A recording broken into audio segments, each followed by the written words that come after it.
blessed with my presence, say thanks. Little, what is your rank? Walk in my hood for a second, they might put you in the dirt. Hello guys, welcome again. My name is Armando from Firefighter Company and the Bomberos on Fire podcast. I'm here with a friend, mutual friend from somebody else, here local hometown, St. Cloud, Kissimmee, Osceola County. For those who are international, because they don't know, I said Orlando's. Oh yeah, I did Mickey Mouse. Yeah, but it's more than Mickey Mouse in Florida. It definitely is. We got alligators and crackheads. Yes, we do. 100%. Both. A little bit of everything. We got a little bit of everything. Right. So before we start, thank you so much for keep following us. Thank you so much for clicking, sharing. If you guys don't mind, share this episode because it'll be really good, especially the guys in St. Cloud. They'll probably watch this. Hopefully, yeah. Hopefully, yeah. And you guys make fun of him. Yeah. My crew is going to be the most critical, for sure. Yeah, so please do it. Put the comments on it. I appreciate it. Please. So, Omar, thank you so much for coming, brother. Thank you for having me, Armando. If you don't like a little introduction who you are, and start talking. My name is Omar Lopez. I currently serve the citizens of St. Cloud for the St. Cloud Fire Department, St. Cloud Fire Rescue. I've been there since 2012. This is my 14th year that I'm working on. I've been in the fire and EMS since 1994. Previous to the St. Cloud Fire Rescue, we used to work for Hillsborough County Fire Rescue for 11 years. And before that, I worked for Polk County EMS before they merged from 98 to 2001. And previous to that, I worked in private service in 1994. So my career's been... Damn. Yeah, I've been around. You've been around in Florida. I've been around. Jesus. Yeah, originally I was born in San Juan, Puerto Rico. My dad was in the Army for 11 years, so I was an Army brat, so we moved around. Yeah. When he got out of the Army, we settled in Winter Haven in 1986, and I've been in the I-4 corridor ever since 1986. I got the bug I never wanted to be a firefighter. It wasn't I wanted to be a paramedic. That's actually how I started my career in EMS. And, just going into the background, I was one of those things where, since my dad was in the military, we moved around a lot. So schooling for me was kind of a pain. So I never really excelled. I didn't even think I was going to graduate high school, to be honest with you. But once graduating high school, I was still trying to figure out what I wanted to do. So I was coming back. I was working for Hungry Howie's Pizza one day with my cousin, who happened to be an EMT at the time for Polk County. And then one of the paramedics that we worked with, Gilbert Thomas, he was a paramedic, but he worked with us at Hungry Howie's part-time. Imagine how much money we weren't making, right? $5 an hour. So he had a family, so he delivered pizzas and worked EMS, full time. But my cousin and I were coming back from Ramon Chico. Shout out to my cousin Ramon. We were coming back from the clubs in Orlando, back to Lakeland, and we were driving past Lakeland Regional Medical Center, and back when the helipad was on the south side of the hospital, and we see our friend Gilbert and the ambulance and his partner, Nick Nichols, who actually became a firefighter paramedic with Polk County eventually, and they had a burn patient that they were flying out that day. Yeah. And this is about 1 o'clock in the morning, and and my cousin goes, "Hey, that's Gilbert and Nick." So we pulled over and just, hey, what's up? Had a patient that had like 80% body surface area burns, and they were going to fly him out. They were waiting. They were actually going to Tampa Bay. Flight was coming in, and I saw the helicopter land. And I saw the whole scene, and I said, "That's it. That's what I want to do." That's right. So I signed up for EMT school in Valencia in '93, and back in the mid '90s, and I'm dating myself, obviously. You couldn't get a job in Central Florida working. It was very difficult. Fire and EMS at the time, it was just not too many places were hiring. Really? Yeah, that year, Orange County had just laid off 50 firefighters. And it was just hard to get a job. I mean, it was literally, so my cousin and I said, you know what, let's go down to Miami. Let's try to get a job working for an ambulance company. And we moved down to Miami in '94. Quickly, realized that I wasn't going to last long working in Miami. I loved it. I loved Miami. You couldn't get a job as a firefighter down there either. I was one of 6,000 applicants to Metro-Dade Fire Rescue at the time. Miami-Dade, Right. Miami. I was the 200th Lopez on the list, so I wasn't going to get hired. Right, so I signed up for paramedic school, went to paramedic school, Broward Community College at the time, got my medic and said, you know what, I'm coming back to Central Florida. And started working in Central Florida. In 97, started working for Rural Metro Ambulance, which is now at AMR. Oh. And that's when you get into Polk County in 98. Yeah. Phenomenal experience. It was phenomenal experience. For a couple of years, I was a paramedic FTO, and my partner at the time was a volunteer in Hillsborough County. Mm-hmm. And he was like, hey, you should, and Hillsborough County at the time was expanding quickly. And he said, you should go apply. Go to fire school and they're going to hire you. Yeah. And then I realized that the fire department ate way better than EMS. I mean, that's... Yeah. So, eating... Yeah, dinner is an event, right? Yes. Exactly. Yeah. So I said, that's where I belong, right? Yeah. The food, that's always been the thing. It's always been a bit of my problem, right? Me too. Hey, yeah. And that's when I started my career in the fire service in 2001 in Hillsborough County Fire Rescue. And then the rest is history. Spent 11 years there. Went from firefighter, paramedic to rescue lieutenant. So just senior, two on the rescue. Okay. And that was very fulfilling. Like I said, EMS was my first love, and it still is to a certain extent.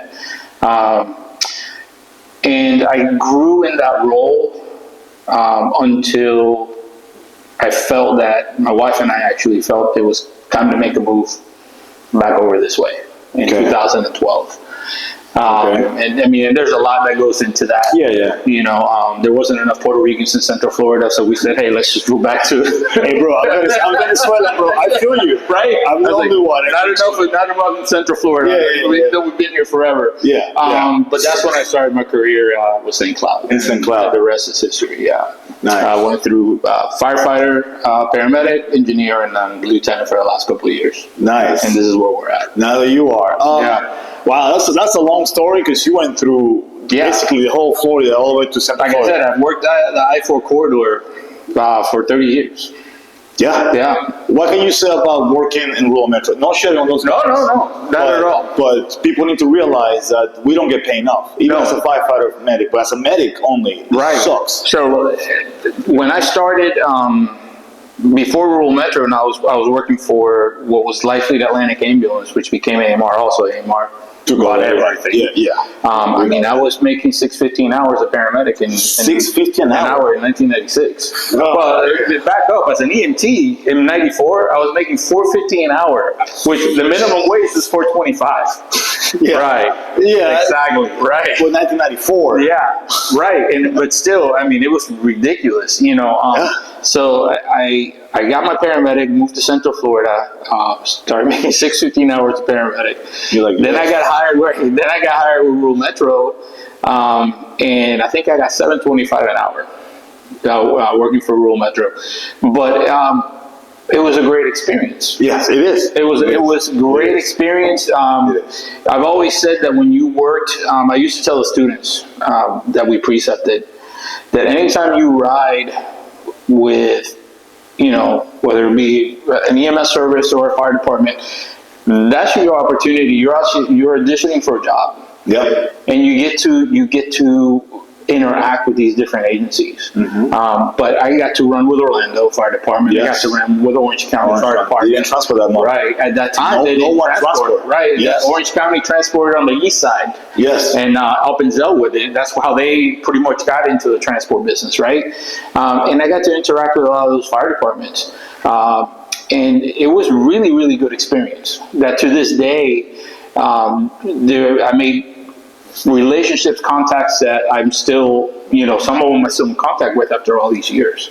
So it was phenomenal. Never dismiss small beginnings. Yep, no, I agree. But that opened a lot of doors to, as a matter of fact, the deputy chief, one of the deputy chiefs for Plant City Fire Department right now. Yeah. He worked with me. He was my partner. Rural Metro. He got hired with Temple Terrace the same year I got hired with Hillsborough County. Wow. So we followed each other over there, and now he's the deputy chief for the city of Plant City, and and it's phenomenal.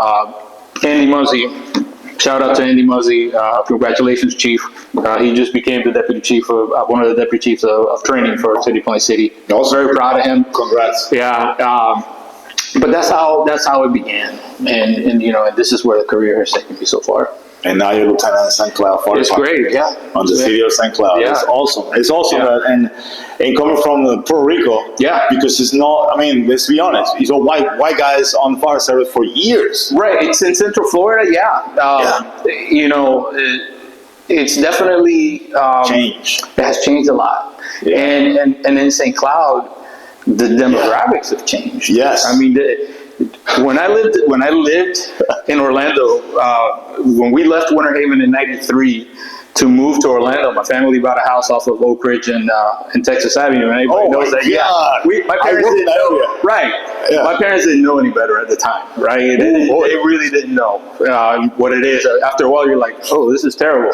But I living in Orlando in all those years, I had never been south of Boggy Creek Road. I've never been south of the beach line, really, on Narcoossee, and I've never been east of the flea market on 192, which is now Hobby Lobby and all that, right? Yes. That used to be the flea market. By the Walmart and the medieval times. If you're going east towards St. Cloud, at the turnpike, I had never been past. There was a flea market right there, just past the turnpike. Right. Yeah, I had never been into St. Cloud until the day that I actually applied for the job. And you're like, what the hell? Yeah, what am I doing? Right, exactly. And what St. Cloud has become it's amazing, and it's phenomenal to see. I still like the essence of what St. Cloud is. Mm-hmm. Some people will argue that it's not there anymore, but no, the community is still there. Mm-hmm. And I'd like to think that as many people that have moved into the community, especially the Hispanics, they've actually kind of assimilated that.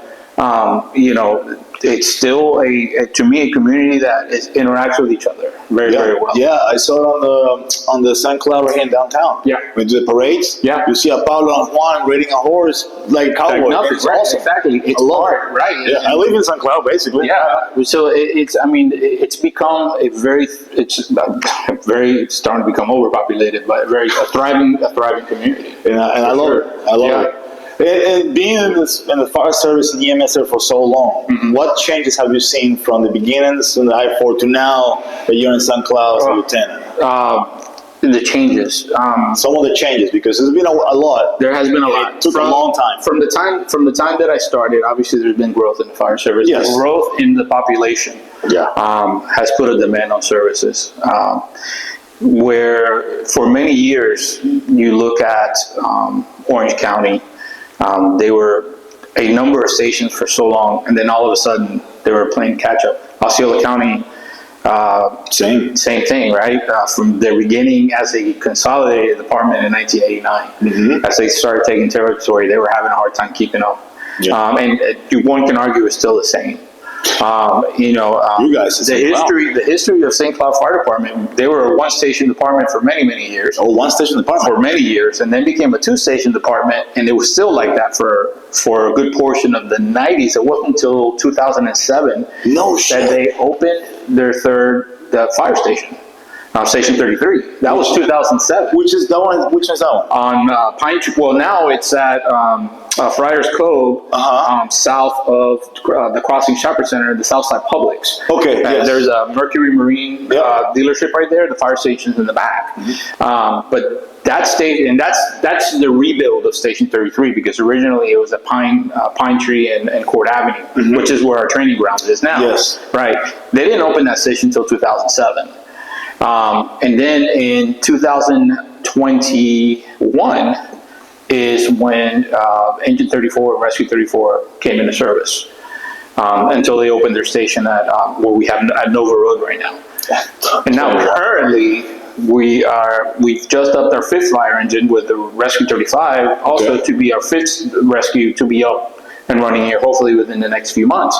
That's how we're having to keep up with with the growth. In the same station, so you guys still 3 stations? Yeah, so we have 4 stations, but at station 32, we're doubling up. We have 2 engines and 2 rescues out of that house. Just to keep up. Right, exactly. And then we, of course, we had to add a tower truck because the city's growing up now. You know, we have buildings, 7-story buildings. We have 1 7-story building with plans of another one.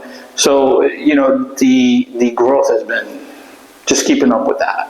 Yeah, even here in the Turnpike and it's incredible. The traffic is stupid. Right. It's about half an hour to get from the DMV to the Turnpike exit. 100%. Right, exactly. So that keeping up with the growth has been somewhat difficult. Now, I will give credit to our fire chief. He's trying to stay ahead of that. You know, and not just putting an engine in service, but because of the demands of the medical calls that we run, he started trying to stay up with putting a rescue in service as well.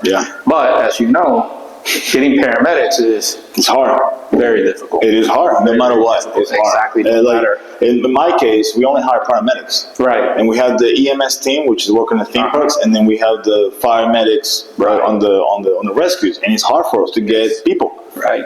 And then we're like a safe, more chill, which is not. Right. No, you guys went mutual aid to that fire last month. And I'm sure that opened up a lot of eyes, right? Yeah. But, you know, we're actually being pushed in Osceola County, right? All 3, and I'll include the district as our 4th agency because you do come into Osceola County sometimes, and obviously Osceola County goes into 1 section is Osceola County in the district. We're running more mutual aid than we ever have before. So we're having to. I'm sure that opened up some eyes as to, hey, we might need to do some training with Osceola County, with Kissimmee, with St. Cloud. Bro. I mean, we've been trying to come to the district to take the tower truck to go train with you guys.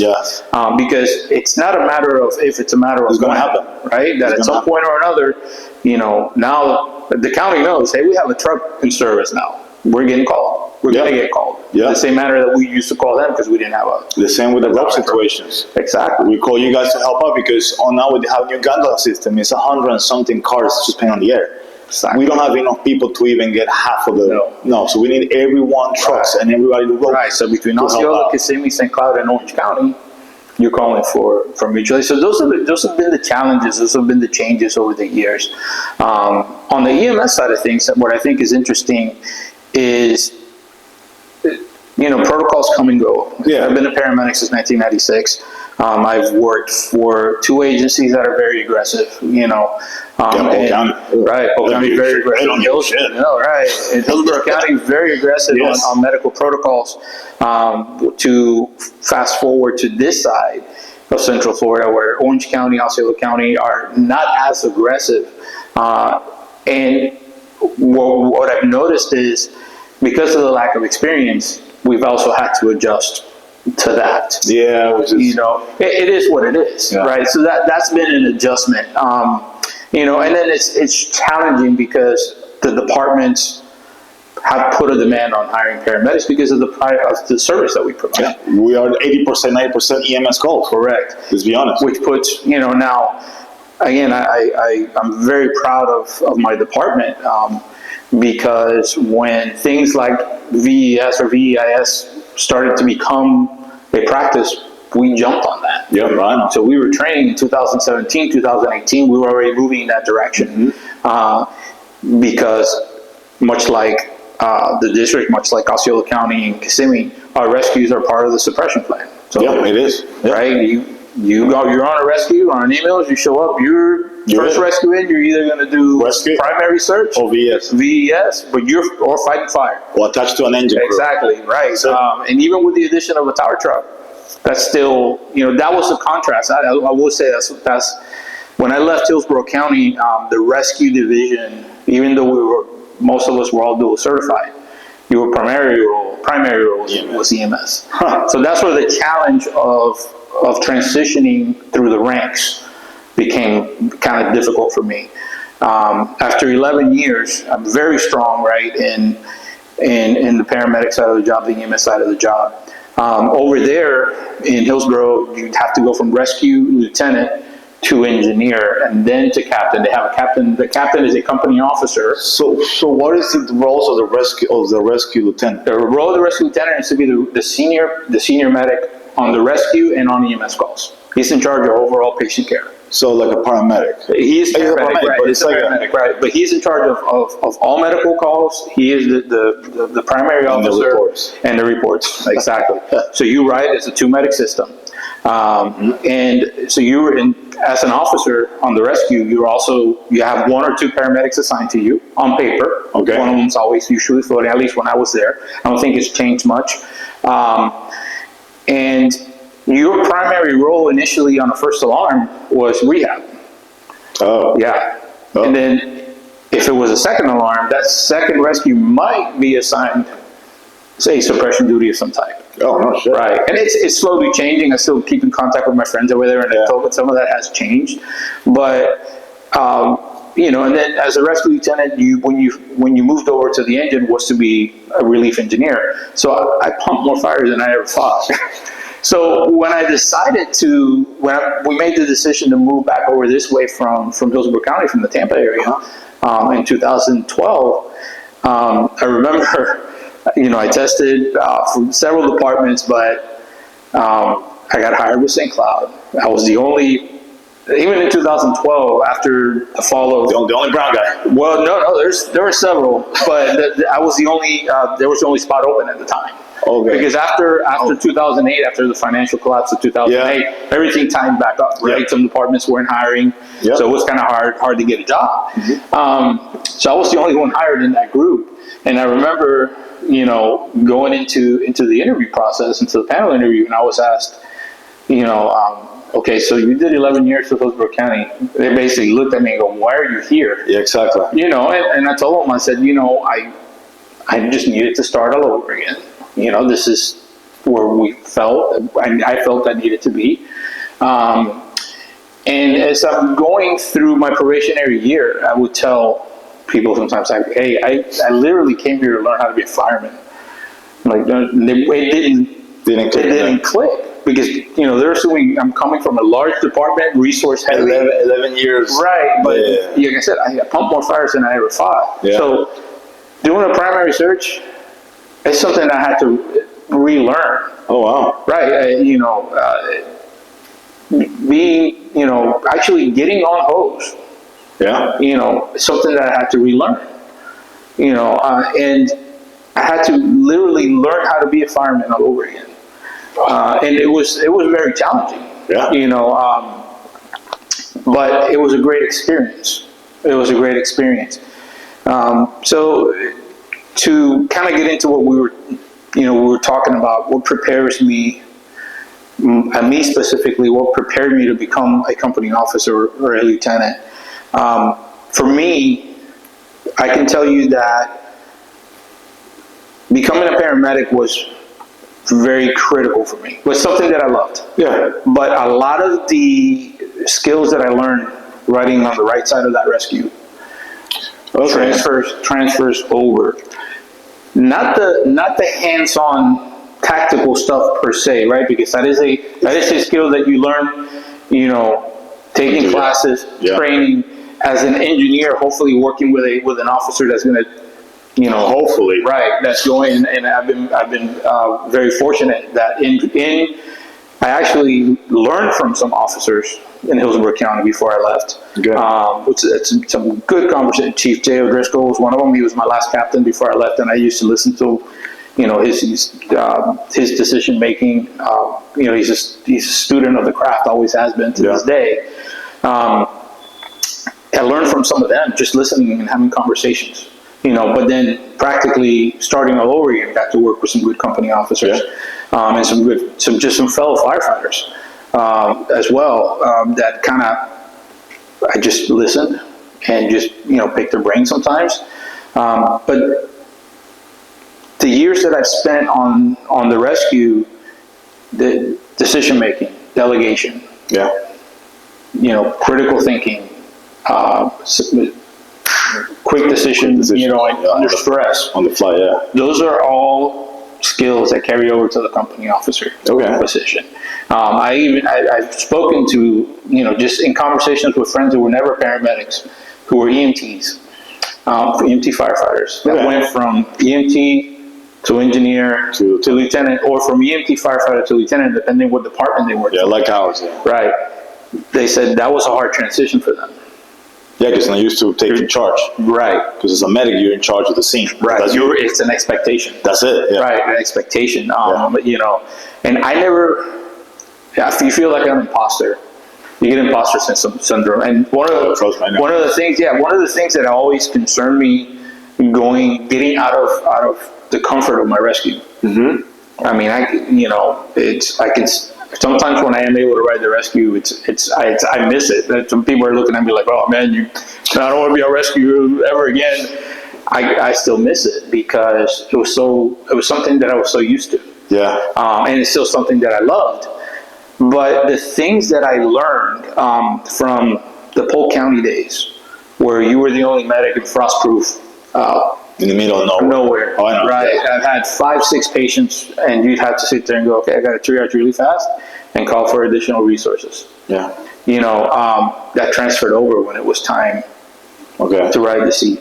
Because, if you've heard the term in the military, the OODA loop, right? Yeah. The OODA loop is you're confronted with a situation, and you're processing that information, and part of that is, okay, somewhere along the line, where have I pulled from a similar experience so I can put that into practice? Yes. Hopefully, and again, dating myself, a Rolodex, right? If you know what a Rolodex is, shit like that. Right? You can go back and say, okay, I've had a similar situation. Well, I found that once I started getting into the role, I was able to pull from some of those situations to help me decision make. In order to orchestrate, okay, this is how we're going to run the scene. Okay. This is how I'm going to attack this situation. A lot of it is calming down. A lot of it is, right? This job, a lot of it is controlling the chaos. Yeah. And sometimes some days it's harder than others. Some situations are harder than others. You know what I mean? But it helped with that. I'll tell you what the hardest part was, and I know the guys that have been with me for a while are going to agree, is when I promoted to the engineer position in St. Cloud, was not getting involved in patient care. That took me. Yeah, that took me because I'm a mover driver. Right, I'm trying to get stuff from mover lieutenant. Yeah, and it's hard. Very much. I'm used to be in the middle of the chaos, and now I'm like literally grabbing a computer. All right, guys. Right. But I mean, I'd get in the weeds. Yeah, and it took all of, I want to say, it took all of 2 years probably for me to back off. Wow. Right. This was as an engineer, and then riding up in the lieutenant seat as an engineer. I was still having a hard time getting involved, and again, some would argue that I still do.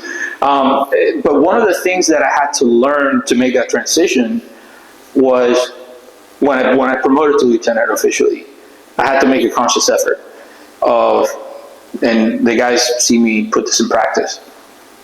On a medical call, I'll be the last one to walk into the scene. Instead of walking into the scene, my engineer goes with the paramedic. He's usually the describer, and I will meet the crew, the rescue driver and the firefighter at the back of the rescue, watch them grab the stretcher. Okay. I'm walking behind them because it does two things for me. Number one, I look at the entire scene. Yeah. I'm the second, third, fourth set of eyes to look at. Okay, what am I walking into? Yeah. What does the house look like? Yeah. Are there any overall safety? Right. You don't know. Exactly. You don't know. But I'm also staying away. Yeah. Staying away because my tendency is always going to be head first. Yeah. And and even then when I'm training somebody, I'll tell them, I'm like, just because you're standing outside doesn't mean that you're out of the loop. Your senses are actually now, you can see that 30,000 foot view, and you can apply that, not to just medical calls. You can apply that to a whole set of different calls that we run on. So not getting in the weeds was very, very difficult for me. I like that. Yeah, it's very, very difficult. But that transition, but again, going back to that change from firefighter, firefighter to rescue lieutenant to starting all over again. At 38 years old, I started again. You're 38. I was 38 when I started. You did this shit out like No. I became a firefighter when I was 27. I had already been working in EMS since I was 20. Yeah. And again, 11 years, I started all over again at 38. And it was, like I said, it was a challenge. It definitely was. Because not only are you starting all over again, right? You're a grown man. Yeah. I'm a grown man with a family. So how do you treat a probationary firefighter who's not 20 years old? Oh, shit. Right. Yeah. I had to learn. Let me tell you, it was hard. Yeah. It was hard because, I tried my So best. you played the game. I tried my best I feel you. to play the game. And again, our department, St. Cloud, at that time, because we were so small, you didn't hire 2 and 3 and 5 people. The last time they did that was in 2007 when they added their third station, and I think there was probably maybe 6 or 7 in that group, maybe. So we went back to hiring 1 or 2 every so often. So, it was something that, okay, well, if you got experience, it kind of assimilated you right away, but you still had to be a probie. Yeah. So we hadn't really figured that out. And then on top of that, here's a guy that I remember shout out to Bobby Wise, Lieutenant Wise. I remember, I was going through my precepting. Yeah. And Bobby was my preceptor for one shift. And he'd been on the job a year and a half with St. Cloud at that time. And he'd only been a medic for that long, too. And he's riding, and we're in the back of the truck, and, I'm doing my thing, right? Yeah. Fucking 11 years. And he's like, I don't know what I'm doing here. I'm like, there's nothing, you're fine. So that was a rarity for them. So I went through that. And then after, it was challenging for me in that probationary year because I also had to relearn a whole new system. Yeah. I was solid on the EMS stuff. That part was never an issue. As a fireside. But as a fireside. Yeah, different hostess layouts, different names. Right, SOPs. And we were, and again, we've developed new SOPs since then, but we were lacking SOPs back then. We were in transition from one fire chief to another. And we were it was a shock to the system. I'll feel you. Right. In 2012, leaving a department of, at the time, we were just under 1,000 men in Hillsborough County, to 3 stations and literally 2 on an engine, 2 on a rescue in 2012. In St. Cloud? In St. Cloud. 2 engines? Right. 2 engines, 2 firefighters on an engine, 2 on a rescue. And we had 3 stations, so do the math, right? There's only 12 people per shift. Yeah, maybe. All together, plus a battalion chief.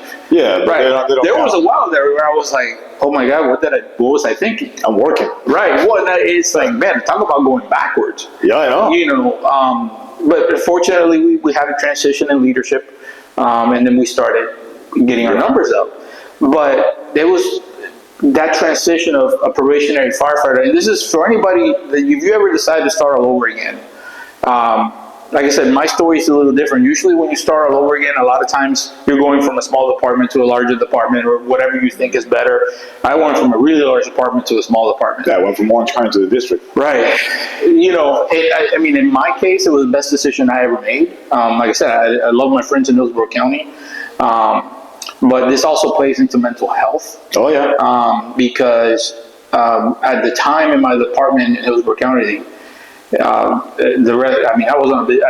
never not been on a rescue in my career that didn't average 15 calls a shift. Average. I'm not saying that every day was a 15 call day, but that was right. So you understand what that's like. I know, because I was in the OBT and Turnpike for 6-7 years in Orange County. Right. 53. And I don't know how it was in Orange County. Well, they had a bid system in Orange County. Something like that, right? Yeah. In Hillsborough County, it took an act of Congress to get you to another battalion, to another. Yeah, so even when I was trying to get to his lower truck, it just wasn't happening. So that transition was also difficult. And when you get into the decisions that you make to maybe make a career change, mental health, physical health. At the time, we weren't focused on what we're talking about now in the last few years. Mental health, physical health, cancer prevention, all these different things. I left Tillsborough County weighing 280 pounds. Wow. Start over in St. Cloud with a bunch of young bucks. Because the orientation, you got the 20-year-old guy that can run 4 miles. I was the only one going through orientation, and that's another transition that we. Shit. That was you the only one. That was the only one, but now we didn't have that at the time. You know, I hate to say this, but I was actually grateful for that second chance, because I look at the young guys now and the type of physical agility and PFT, you know, that we do. And it's different. I know that I wouldn't have been able to get through it. But I will tell you that in those first 2 years from switching departments, it gave me my second wind. In those first 2 years, I got healthy. You know, I realized, wait a minute, I'm carrying too much weight. I lost a significant amount of weight in that first couple of years. The call volume. When I left the department, we were just under 100,000 calls a year. That was in 2012. I traded that for 3,000 calls a year at the time in 2012. You know, that alone. I mean, there are days, and my first assignment was Station 33 in St. Cloud, and we were running one call a day. I was pacing the floors. I'm like, you know, and guys would tell me, hey, when you go downtown, man, it's going to be busy. You're going to run 7 calls. And I'm like, 7 calls? I ran that before noon, you know, in the Brandon area, and in Steffner, you know, East Tampa. That was nothing. So I'm very grateful for that second one, but it opens your eyes. If you're going to stay in a busy department, it is so important for you to pace yourself. To catch yourself, to try to maintain healthy habits from right now, from the beginning, because this job is, and we hear this, I'm sure you've had guests on your podcast that have talked about mental health, that have talked about just overall physical.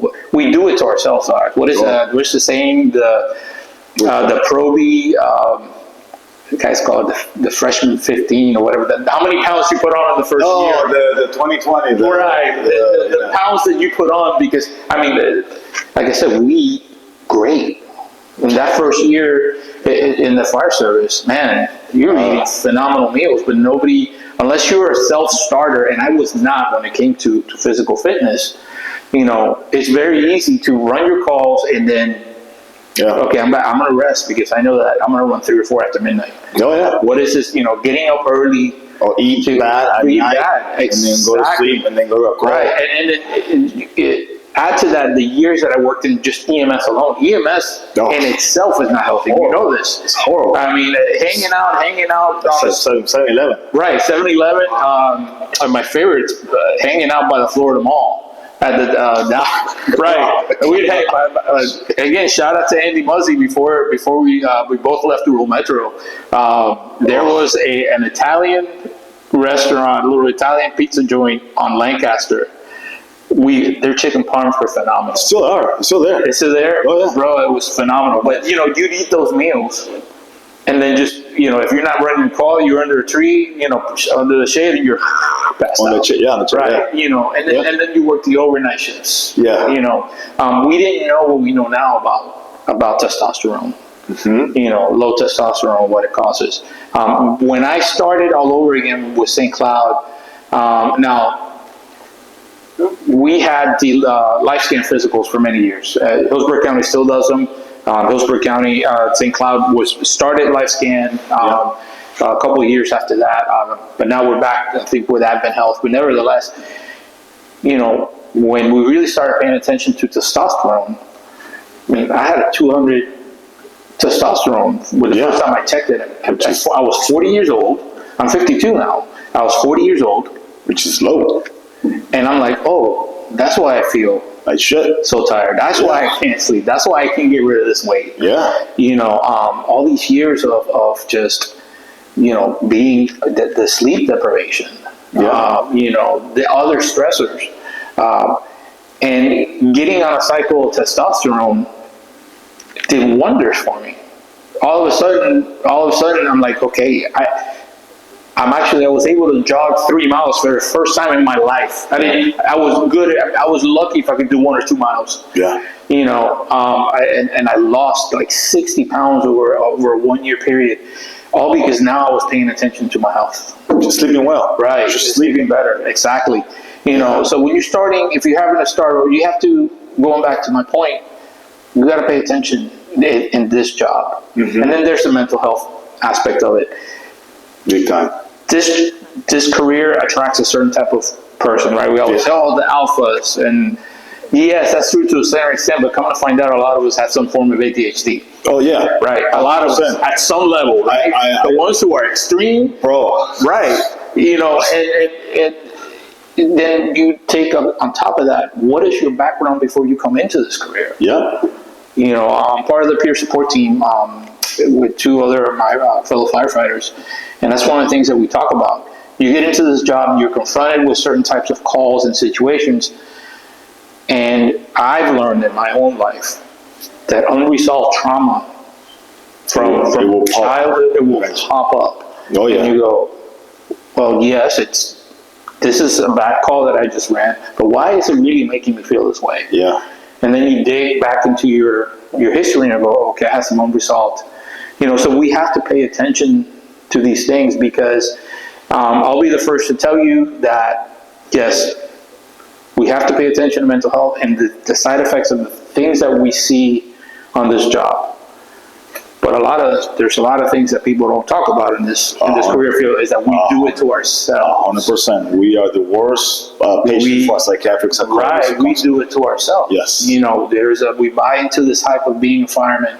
Yeah. And then next thing you know, we're a train wreck because we didn't check ourselves. Yeah, that's the reason why I started the podcast in the beginning. Right. In 2023 already, I think so.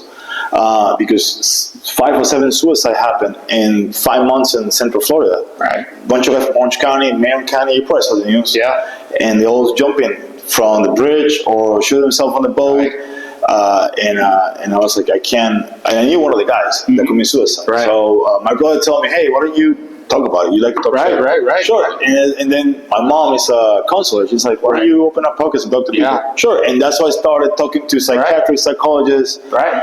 Like I said, from strippers to the chief from Orange County who was on the SeaWorld call years ago. Right. And he went into a deep depression, have to get help. Right. But peer support him. He couldn't take it anymore. Right. So yeah, I understand the mental health. That's why I left the county. I went to really quick because of that. Right. And sometimes you have to. Sometimes you need that change of environment.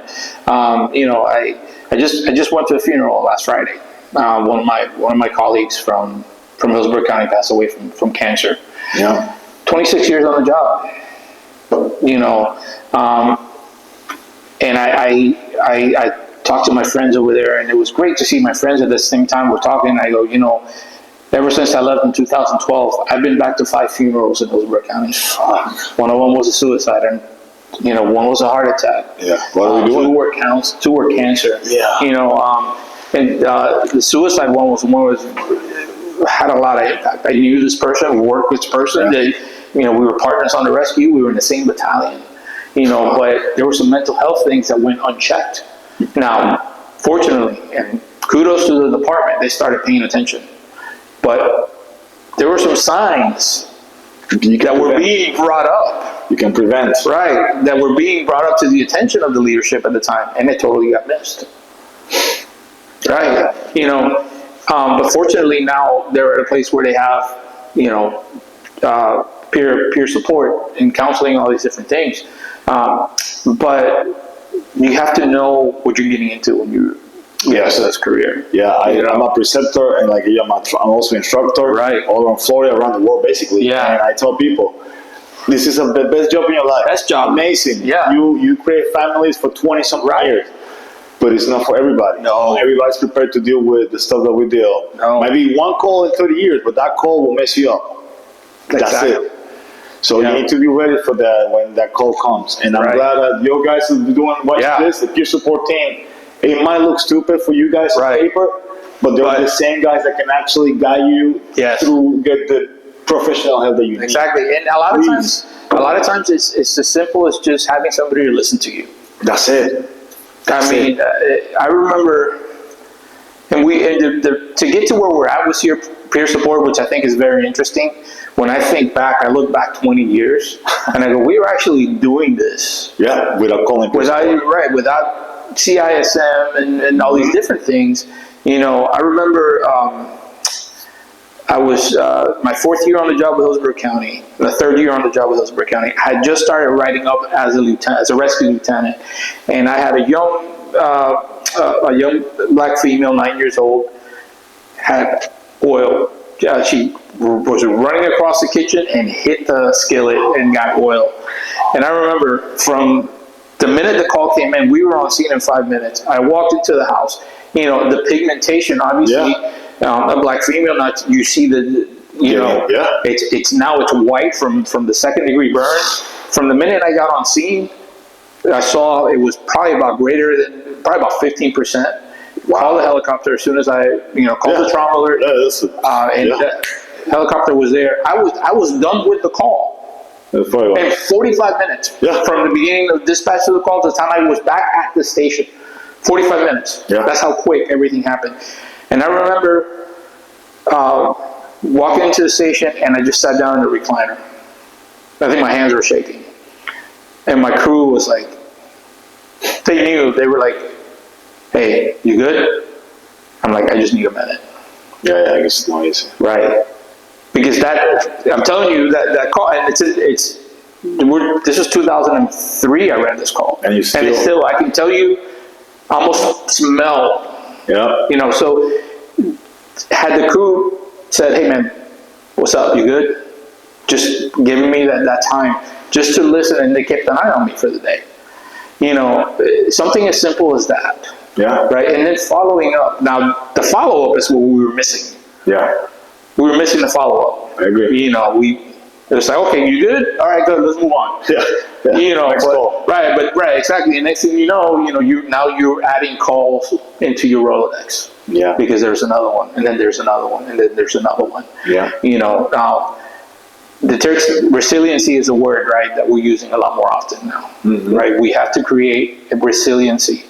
In the same manner that we have to be physically tough to do this job, we have to be mentally tough. And how do you create that? Resiliency is created through exposure. Exposure, and training and exposure. Exposure, right? Yeah. So if we're not building up that mental toughness, then you're probably not going to make it.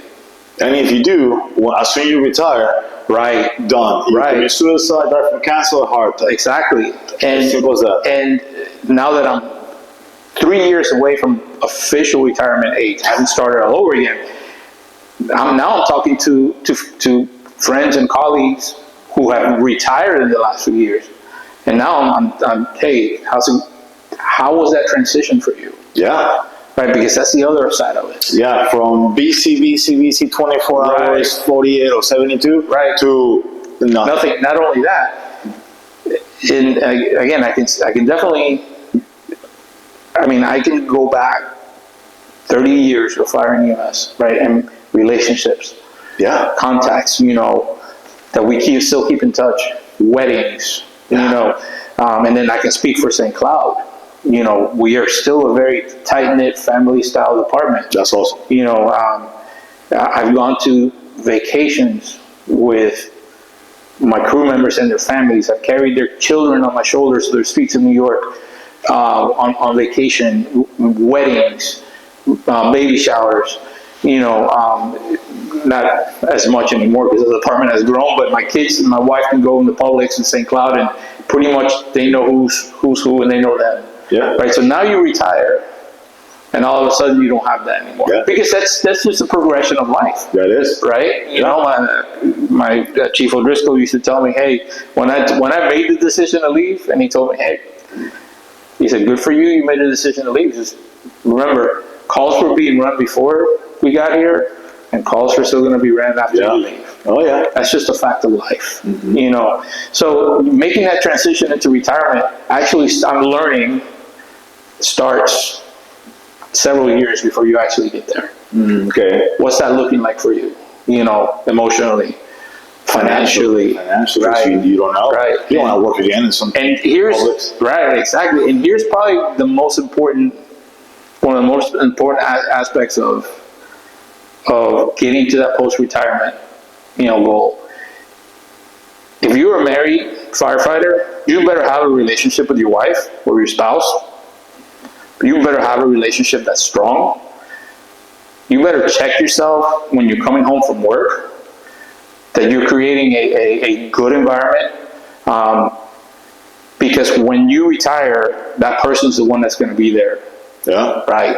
You know, I personally hit the lottery with mine. She's put up with a lot of stuff. We've been married, it'll be 30 years coming up at the end of the year. She met me when I was working on an ambulance, and she's been through my transition from 3 different departments. So she's the real hero. She is a real hero. She homeschooled my kids. Oh my God! You know, so she put her career on hold until my kids got older, and you know, now she's been back in the workforce. But it's a sacrifice. And I realized about 20 years ago that I needed to start prioritizing our relationship. So I'm sure, like you, you're an instructor. You, for the first time in my long career, this is the first time that I've only had one job, right? Because a lot of us, at one time, I worked for Hillsborough County, and I stayed on with Polk County part-time. Yeah. Worked at Busch Gardens at the same time. Was teaching. I taught at Polk State College. I work at SeaWorld. Right. As a medic. Exactly. I worked at Polk State College for 8 years as an instructor. Shout out to Don Gillette, my boss at the college for all those years. He retired from Orlando Fire Department. You know, at one time I had 5 jobs. You know, so where do you find time to establish a relationship? With your kids. With the right, exactly. To me, success is not defined by what I've achieved in my career. Yes, that's a plus. But to me, success is when I come home and my kids who are 26 and 23 now, if I'm not home after a couple of days, because they're still at home, you know, we're Hispanic. We're Hispanic. They're not leaving. Yeah. Right, they're not leaving. We sleep on the chair. Right, exactly. Yeah, you know, but that's the joke, right? We're Puerto Rican, and you know, well, my kids are a mess. They're Puerto Rican, Cuban, and Dominican. God. But but you know, it's like we're not in a rush to kick them out of the house, right? I hear you. But you know, my biggest, to me, success in life is knowing that when I come home, my wife is happy to see me, and even at this age, where the kids are, still call my kids, they're adults. If I'm not home after a couple of days, because they know I still work overtime, whatever, like, hey, I haven't seen you in a couple of days, are you good? Yeah, they took you out. You know, right, they're happy to see me. That's what's there for you after retirement. Yeah, no, not the guys in the station, because I see the guys after 6 months.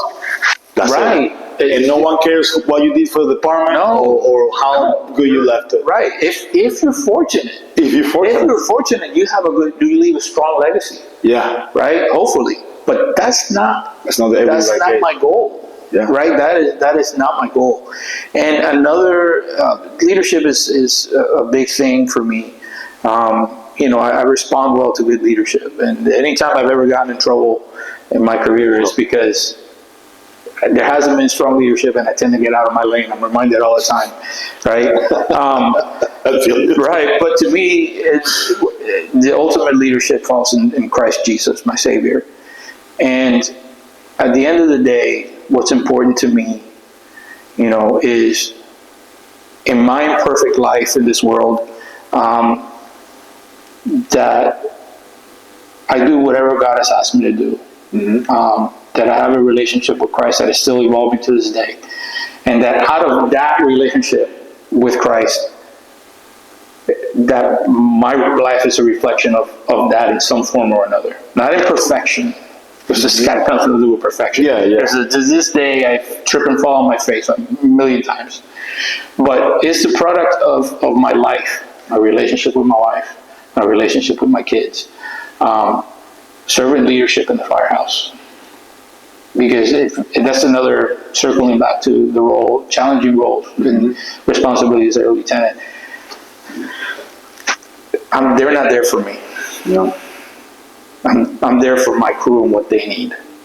So out of that, followership comes. Yeah. And one of my life verses is Ephesians chapter 5, verses 22 through 31. And it's talking about where Paul says,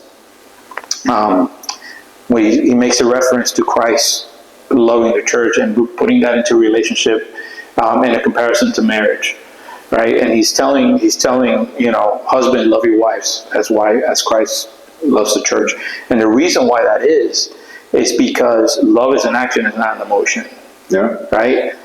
Have you ever worked for a bad boss? Oh, 100%. Right. Yes. Do you feel protected by a bad boss? No. No. But have you worked for a good boss? Yes. Okay, and if you've had a good boss, will you do whatever? Exactly. Whatever. It's the same. Yeah. It's no different, right? That applies to your role as an officer, just in your role as a firefighter, or a paramedic. You're working as part of a crew. You serve the people that you work with, right? When you promote into a position of rank, that now it translates, and it's even more responsibility. So my crew needs to know that I'm there for them, right? One of the traditions that I love the best. And one of the things that I'm going to miss, right, whenever I retire, whenever I decide to retire, or if I promote from lieutenant to whatever the next position is, I'm going to miss mornings at the fire station, shift change. Oh yeah, that's a bitch fest. Right, I love it. I love it. Right, it's a bitch fest. Right, and for me, I remember shout out to Chief Peterson. He was my battalion chief before he retired, and he was also one of my lieutenants when I first got hired. But I share this every time. Every time we have a new hire orientation, and we're doing the leadership class and the customer service class for them, I tell them, you got to check on each other. I said, and you pay attention. I learned this from Chief Peterson. He would come in the morning. He'd get there early, very early, right? Relief dog going chief, gets his coffee, sets his stuff up for the day, but then he walks up to the bay. And at Station 31, we always had multiple units. And he'd literally go to every apparatus, go to the rescue. Hey guys, you doing good? Talk about whatever. Move on to the next engine, move on to the next engine. That's a good. It was just a conversation. But what I didn't realize that he was doing over the years, he was actually putting eyes on his people. Yeah. And just say, hey, how are you doing today? Right? And how do you know? And this goes back to, as a leader, you better know. You better not be just clocking in. Yeah. This is not the place. This is not the job where you just clock in. Yeah. Right? How's my probie doing? Is he married? Not married? Does he have kids? Has he done this job before? How's he doing? Right? How's my senior guy doing? Maybe he's got a wife, 2 kids. Right? You better get to know your people and what they do. Yeah. Because that's how you're going to know whether they're there to do, when they get to work, whether they're going to be okay to go to that next fire, to that next pediatric cardiac arrest, to that next whatever call. Because that's where it starts. Yeah. Hey, how are you doing this morning? Man, my car broke down. My wife and I are fighting. So that guy is going through some shit. Right, exactly. I had $2,000 in my bank account, and somewhere along the line, something came in, and now I'm negative $500. Yeah, it's a big one. Right? It's a big one. Right? And we used to say, hey, when you get to the fire station, check your problems out the door. That's not that easy. No, guess what? Those problems are coming with you on the truck. And adding to the call. Right, and it goes with you on the call. Oh, yeah. And then when you're done on shift, the problem's still there. Yeah. Right? So our situational awareness of the people that we serve, because I serve my firefighters. They don't serve me, I serve them. Goes beyond checking who's on the crew with you that day. And nowadays, because of mental resiliency, if COVID taught us anything, was how many people were not mentally resilient. Oh yeah. Right? Even us. Yeah. Because things were changing so fast, and we were being challenged in different ways and in different areas. And some of us, my crew would come to me after our fourth shower of the day, right? Because I'll just tell you that what we were doing was stupid. But my guys would come to me and go, Omar, have you ever seen anything like this before? And I'm like, never in my life. Right? We had people quit. I'm like, I can't do this job. Then all of a sudden, we couldn't hire anybody. Yeah. Right? Because we have a generation now that values time off more than we did. Overwork. Oh, yeah. Exactly. And come to find out, we should have probably been doing the same. When we, to me, in the beginning, it was like, okay, how much work can I do? Overtime. Right. Overtime. And then I'm still into the job. Right. I'm still going to conferences. As a matter of fact, I probably have to be into the job more now, because as a lieutenant in a department that is still growing, circling back to the growth, right? Man, I don't know what it is about St. Cloud, but we're in this vortex of new construction. I listen to the county radio, right? I listen to Osceola County. I'm like, oh, there they go. They're going on another structure fire. But we haven't seen a structure fire, right? Right. So now we're in this growth plan, and here I find myself. I tested for battalion chief last year. I had just promoted to lieutenant, right? And I was talking to one of my friends, and he said, "Hey, are you going to test?" And I'm like, "Bro, I haven't been in the seat." He goes, and he told me, he goes, "Listen, you've been doing this job long enough. Just test for chief, because never know." And he says.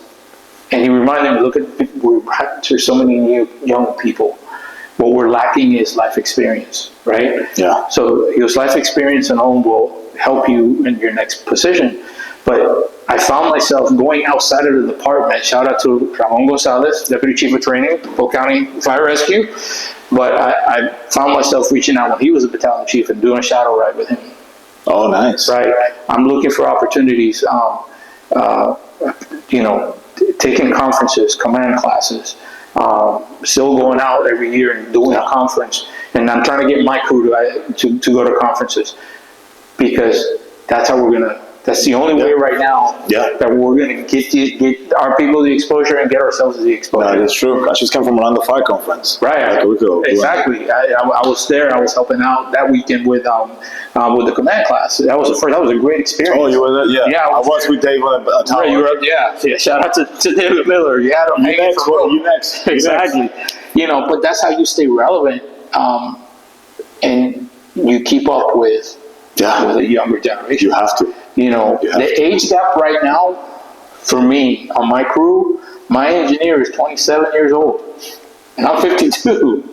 That's a big change. That's a big gap. Priority-wise, is completely off. Right. Completely different. Yeah. I feel you. So, sorry, we've been going on. Bro, I love it. Yeah. And, with that note, I want to say, for real, thank you for being here. No, absolutely. I appreciate it. I got a couple things to say to you. Yeah. Before, I want to give one sentence from you of how do you make that transition. Could be from firefighter to lieutenant, or from EMS to firefighter.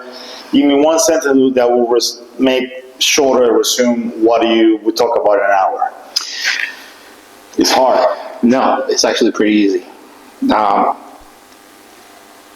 It's okay to be afraid. Okay. Just do it afraid.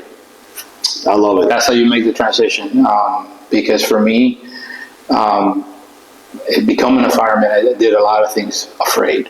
Right. You don't want to. It's different. The first time I hung on rope, I was my first fire. Right. Like, what the fuck? I'm breathing like 10,000. And I'm kind of telling on myself, but anybody who went to Central Florida Fire Academy and was in base 3 or 4, whichever, I avoided that. I've avoided CFFA because of the maze. Oh, that makes on the warehouse. Yeah. Yeah, the 3 stores. The Central Valencia, right? Yeah, inside the warehouse. Yeah, yeah. I know. I avoided that fire academy, but only to start with St. Cloud in 2012, and that's when we did our training. And guess what? I went through the maze anyways, right? Yes. But I did a lot of things afraid. Oh yeah. Right. But the only way to confront your fear is to actually do it. Yeah. Right. Don't let fear paralyze you. Because if you do, then you're not going to do things in life, and be okay with being uncomfortable. I'll take that's a big one. And I always say be okay with uncomfortable because I teach May and read. Oh, I've been in China, right, and doing that shit, and people are afraid, and they have to be uncomfortable. And it's talking about group support team around the world that doesn't exist now. That is, it's a beer after shift and keep it quiet. Right. So we're lucky that we're in this system that's we're very, very fortunate that we're addressing these things, you know. And listen, you can't save everybody. At the end of the day, you have to be willing. You can't help anybody who doesn't want to help themselves. That's just the reality. But at the very least, we're going to put the tools out there. Exactly. Hey, you don't have to talk to me, but this is the tools. If you need to call somebody, this is a phone number. Exactly. But I'm here for you if you need somebody else. Exactly. I agree with that. And with that, I'll give you a couple presents. Oh, little things that I got. Have to. Little things that I got. Let's see. So I always have this when I teach the class around the world. Awesome. So little straps, and never give up, no matter what you do. Yes. Doing a RID, VS, command class, mental health. Absolutely. Little patch of Velcro. Thank you very much. That's from the old school, because I got a new logo now. Yep. And my coin. Yes, this is going to join my collection. So on the back is a compass. Yes, I do teach obviously Made and Read, but that would get an idea of never get lost. Stay oriented and never give up. Yeah, 100%. That's my motto. That's what I do. Well, thank you. you. A little business card. Yes, absolutely. Thank you. But yeah, it's a pleasure talking to you. I appreciate it, buddy. Thank you for having me. And with that, guys, we finish with a nice, beautiful note. Remember, follow us, share, subscribe, all the things that you might see on the screen at some point. Dave, you next. Yeah. You next, buddy. Yeah, Chief Miller, you're gonna be here. Yeah, and the guys who see this podcast put it on the station, on the living room, so you guys can all see it together. Yeah, and make fun of me while we're at it. So see how many I said. Please do it and comment on YouTube or Spotify. With that, thank you guys so much, and I'll see you in the next one. Stay safe. Thank you. Bye. Bye. Blessed with my presence, say thanks. Little, what is your rank? Walk in my hood for a second, they might put you in the dirt.